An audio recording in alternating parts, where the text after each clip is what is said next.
Hey guys, welcome back to Ashhart Books. Today I'm going to be doing my January part 2 wrap up. So I've had a really good reading month for January. As I said in my first part, I've just really loved everything I've read, and I think I've read about, I think it's 11 books this month.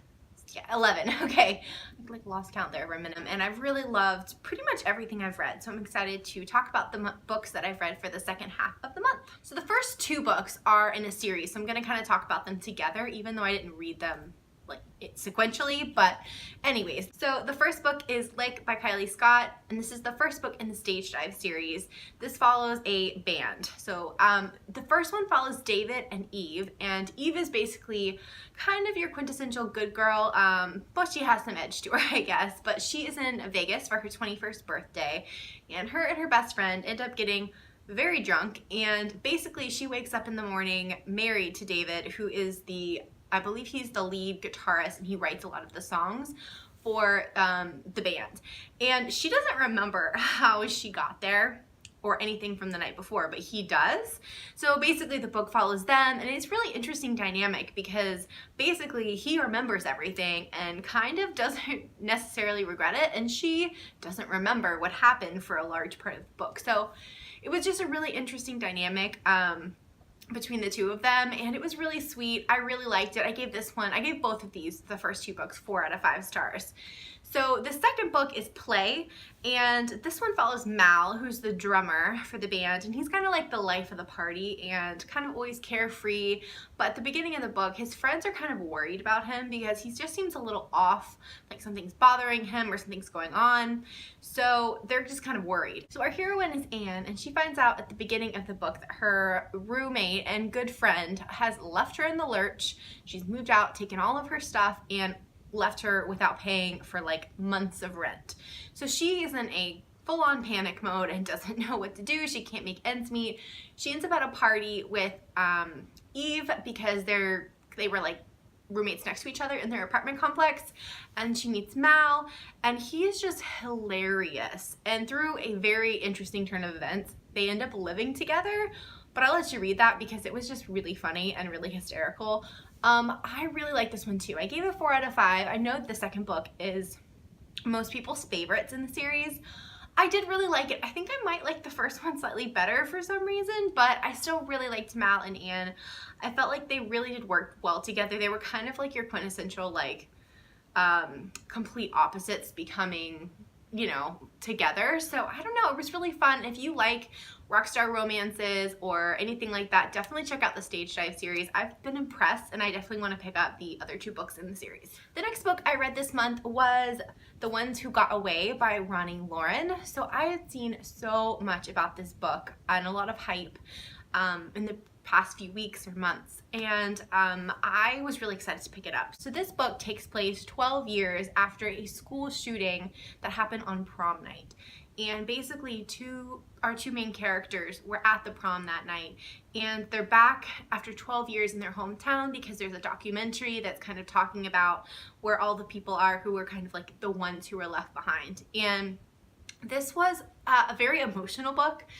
But I thought that the author handled the subject matter really well. So the 2 characters we have are Finn Dorsey and Liv Arias. So Finn was kind of your quintessential like quarterback, kind of jock of the school, but he definitely had a lot more to him than that. And then Liv was the kind of girl from the wrong side of the tracks, in the sense of like she was definitely from the poorer side of town and things like that. So Finn and Liv were in a broom closet kind of making out during the shooting, and he left her to go find his actual date because he didn't want anyone to know that they had come to prom together, which his date was just a friend. But anyways, he went to find his friend to make sure she was okay too, and said stay in the broom closet, and that was the last time that the 2 of them ever saw each other. So obviously it was a very devastating day, and this kind of jumps forward 12 years and looks at everyone's life. I thought this was really good. I gave this 5 out of 5 stars. I was a little kind of not sure going in if I'd like this kind of subject matter. I tend to like my romances a little lighter, but I just really enjoyed looking at the emotional impact that something like this would have on someone, and kind of the PTSD aspects that both of these characters and everyone who was affected are showing. I thought it was handled really well. It wasn't like the author went too political or anything like that. It basically was just looking at what happens after something like this goes on. So obviously there was a romance as well, and I thought that was done really well. It wasn't rushed. It wasn't too like instantaneous. These people haven't seen each other in 12 years, and I thought it was believable. So I highly recommend this if you want just in a really emotional, like gut-wrenching but sweet at the same time romance. The next one I read was To Sir Philip with Love by Julia Quinn. This one I actually buddy read with Literature Reads here on BookTube, and we both really like historical romances, and we were both actually reading the Bridgerton series, so we decided to read it together. She has a really great channel, so definitely go check her out. I will make sure to link her down below. But this book follows Eloise. This book 5 in the series follows Eloise, who's kind of that bit of free spirit. She never really wanted to get married. She had multiple like opportunities, multiple people ask for her, but she just wasn't interested. And she kind of always thought her and her best friend would become old maids together and just kind of live their own lives. Well, then her best friend in book 4 got married, and she just kind of doesn't know what to do with herself. She didn't really think that one through. She gets a letter from Philip, and Philip is basically just, I think it's a condolence letter that she actually sends to him because someone had passed away, and they just kind of keep writing back and forth to each other. And basically eventually Philip says, you know, I need a wife because his wife has just recently passed away, and also I need a mother for my children. Like, basically, would you be interested in the job? And Eloise at first was like, no, but then when her best friend gets married, she kind of feels like, I feel like she's having like a midlife crisis or something, but she basically in the middle of the night decides she's gonna go out to meet Philip, and he lives pretty far away, and didn't tell her family or anything like that. So the story follows Philip and Eloise and kind of how they become a couple. It was really entertaining, I will say that. I love Eloise. She's feisty, and she, you know, will say exactly what's on her mind for the most part. It also follows Philip's children, who were little hellions, and they were so funny because Eloise obviously had to interact with them, and they were like hell-bent on getting her away from them, and just the interactions were really funny. But I mean, Philip obviously had a lot of baggage when his wife passed away under not very good circumstances, so the relationship at first wasn't my favorite, and it took me until like middle of the book to really like the two of them together, because Philip, he's one of those characters that had such growth throughout the book, but to have growth throughout the book, you had to start off kind of having issues and having kind of emotional turmoil in a way, and some of his choices just weren't my favorite towards the beginning, but by the end I thought he was a really great hero. Him and Eloise made sense together, and I loved seeing Eloise get her happy ever after. I gave this one 4 out of 5. The next book I read this month was Running into Love by Aurora Rose Reynolds. I'm gonna put this down because it always makes the lighting really weird, but this is the cover. You guys may know, if you've watched more of my videos, I am a Aurora Rose Reynolds junkie. I love her books. She's one of my auto-buy authors. I think I've read pretty much everything she's ever put out, but I hadn't read this one, and the new one that's like the sequel to this, but not the same characters, kind of like an interrelated book, just came out.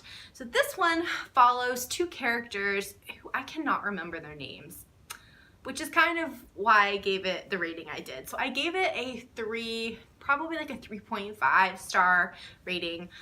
I just felt like it was really not memorable.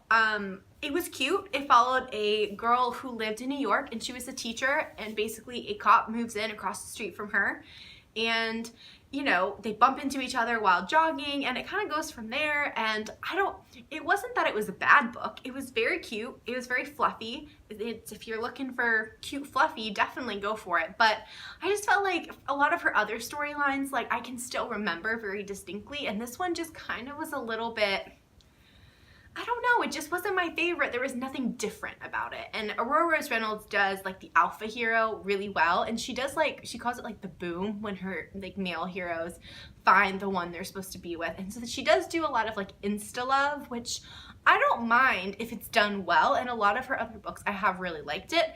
I felt like this one seemed a little forced, and it seemed like these two characters were just moving a little quickly, and I don't know, it just wasn't my favorite, but it was still a fun, fluffy romance I read in a few hours, so there you go. The last book I read this month was When the Duke Was Wicked by Lorraine Heath. This is my first Lorraine Heath book because I have not read anything from her before, but it was really good and I definitely want to continue on with the series. So I gave this one 4 out of 5 stars.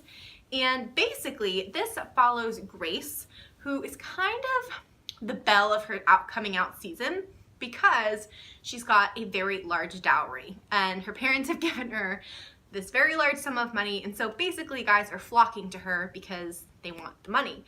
And she doesn't know how to tell if someone is actually in love with her or if they just want her money. And she's like determined to find someone who loves her for her, and there's actually more to that in her background, which you find out throughout the book.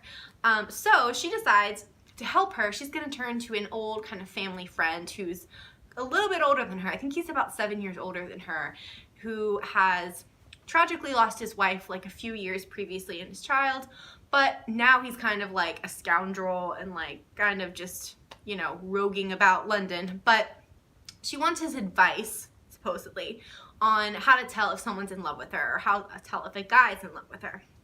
Basically, the story goes from there. I think we all see where this one's going, but it was, even though it had a bit of a predictable storyline, I still found it really endearing, and the two of them, I loved Grace. Like, she was the perfect amount of kind of like naive, but also like a spitfire that I really liked, because it was just fun to read from, and I loved the male character. What is his name? Well, he goes by Lovington, because it's like his last name, or his title. So I just thought his development was really fun. I didn't think it was dragged out too long, and I just thought it was a really fun read. So if you're looking for kind of a family friend to lovers type book, check this one out. I give it, did I already say that? I give it 4 out of 5. I think I said that. So I did start one other book this month, but I haven't finished it. And so I will talk about that in my February wrap up. So those are all of the books I read this month. I had a really good reading month. Let me know what you guys read this month, and I'll see you guys soon. Bye.